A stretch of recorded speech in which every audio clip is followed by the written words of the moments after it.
The light from the dash was barely enough to see the smear of red on my knuckles, but the sound, that wet, rhythmic thud against the trunk, was loud enough to drown out my own heartbeat. My hands were shaking so hard I couldn't find the ignition, and the sirens were already cutting through the trees behind me like serrated knives. I knew, looking at the blood starting to crust under my fingernails, that there wasn't a version of this night where I walked away clean. But if you'd told me 3 months ago that I'd be sitting in a stolen sedan at 3 a.m., waiting for a blue light to end my life, I would have laughed. I wasn't a criminal. I was an actuary. I lived my life in spreadsheets and risk assessment. It started with the apartment, rent-controlled pre-war, a view of the skyline that felt like a gift I hadn't earned. The rent was cheap, but the walls were paper-thin, and that's how I met Elias. He was my neighbor in 4B. A guy who worked nights and played jazz records loud enough to rattle my glassware. At first, it was just polite nods in the hallway. Then he started leaving his door cracked. One Tuesday I walked past and saw his living room. It wasn't an apartment, it was a map. Photos pinned to the drywall, red string crisscrossing the wallpaper, notes written in a frantic, spidery hand. I should have kept walking. Why didn't I just keep walking? I didn't just look. I stepped inside. The air smelled like ozone and old coffee. On the center table there was a ledger, not a math book but a list of names. My name was on the third page, dated 2 years before I'd even moved into the building. Beside it, a calculation of my monthly income, my commute, and the exact time I stopped for a bagel on Sundays. My throat went dry. I was about to back out when the floorboard creaked behind me. Elias wasn't a jazz musician. He was a collector of lives. He stood in the doorway, not surprised, just disappointed, holding a glass of water like he was waiting for me to toast to my own surveillance. How did he know I was coming home early that day? He didn't kill me. That was the first twist. He laughed, a dry, hollow sound, and told me I was next in the sequence. He explained it like he was teaching a toddler math. Every person in our building was a variable in a larger equation, he claimed. We weren't neighbors. We were data points being harvested for something called the offset. He told me that my life, my boring, predictable life, was a placeholder for a catastrophe that hadn't happened yet. He made me sit there for hours explaining the math of misery. He claimed that if he didn't adjust the variables, the entire city block would face a literal physical collapse. I thought he was insane, obviously, but then I looked at the photos again. They weren't just of people, they were of accidents. Car crashes, gas leaks, structural failures. And in every single one, Elias was in the background staring at the camera. I went back to my apartment shaking, but the paranoia was infectious. I started checking the building. I looked at the floorboards, the vents, the wiring. I found hidden microphones in my light fixtures, not 2 but a dozen. I went to the police, but the precinct felt wrong. The officer at the desk didn't take a report. He just looked at his screen and asked if I was ready for the transition. I bolted. I didn't go home. I stayed in a motel for 3 days, watching the news, waiting for the catastrophe Elias mentioned. Nothing happened. The city hummed along. I felt like a fool for being scared of a jazz-obsessed weirdo. But when I checked my bank account, my balance was 0. My identity had been scrubbed. Not stolen. Asterisk erase star. Who deletes a person in 72 hours without leaving a trace? Desperation does strange things to a person. I went back to the building to confront him, to demand my life back.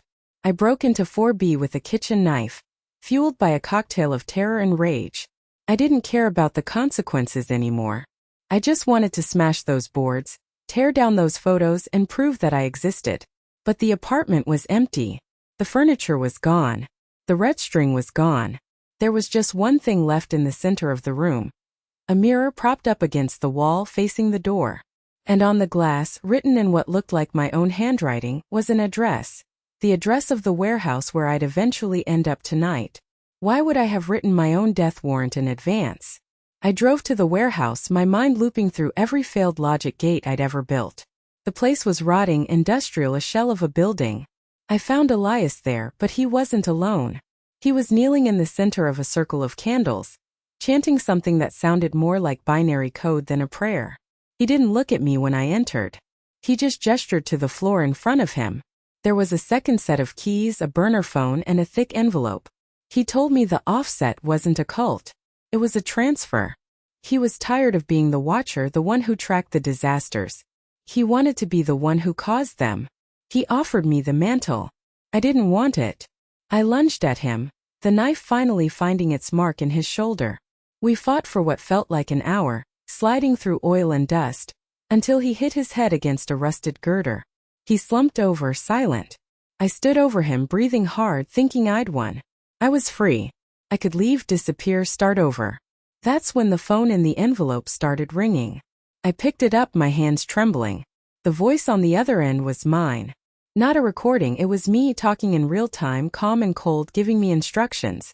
It told me the police were on their way, that I had exactly 4 minutes to hide the body and follow the instructions in the envelope, or the offset would reset without a human pilot. It told me if I didn't kill the next person on the list would start with my family. I realized then that Elias wasn't the monster. He was the insurance policy. He had been holding the line, keeping the chaos at bay by taking the hits himself. By killing him, I'd broken the only thing keeping the geometry of the world steady. I heard the sirens then, the ones closing in on the warehouse. I scrambled to the sedan parked outside, thinking it was my escape. It was parked, doors unlocked, with a fresh set of clothes and a new identity inside. I was already being replaced. The offset didn't care who held the pen, as long as the numbers were written. I looked at the dashboard again, the blood on my hands, the sirens turning the corner. The passenger door opened. I flinched, ready to strike, expecting the police or another one of Elias's associates. But it was a woman. She looked exactly like me. Not a twin, but a copy, dressed in the same clothes I'd worn 3 months ago. She looked at the blood on my hands, sighed with this deep, weary exhaustion, and checked her watch. "You're late," she said, her voice identical to mine. "Do you have any idea how hard it is to keep the timeline from folding in on itself while you're busy having a mental breakdown?" She didn't look at me with malice. She looked at me with the pity one has for a tool that's beginning to rust. She reached over and grabbed the steering wheel. I wanted to scream, to ask her who she was, where she came from, how many of us were out there just waiting to take the next shift in the loop. But the sirens were right behind us now, and she just pressed the pedal to the floor. The car lurched forward, and as we hit the main road, she handed me a file. My name was on the front, but the date was for tomorrow. Beneath my name there was a list of 5 others. The first one was the officer at the desk who had refused to take my report. The second was my boss. The third was someone I didn't recognize, but whose face made my stomach turn with a sudden, sickening familiarity. "Your turn to write the math," she whispered, leaning back as if she were the passenger and I were the driver. "The crash is scheduled for dawn. Try not to miss your mark, or we both cease to exist." I looked at the rearview mirror. The sirens had stopped, and the police cars were turning around, as if they had never been chasing us at all. The road ahead was perfectly, terrifyingly empty. I looked down at the file, then back at her. She wasn't human. She wasn't even a copy. She was the outcome of the calculation. I wasn't the protagonist of my own life. I was the variable that had finally been solved. And as the sun began to bleed over the horizon, I realized the final, cruelest twist of the math. The only way to save my family, the only way to stop the offset from deleting everyone I ever loved, was to be the one who caused the crash that killed them.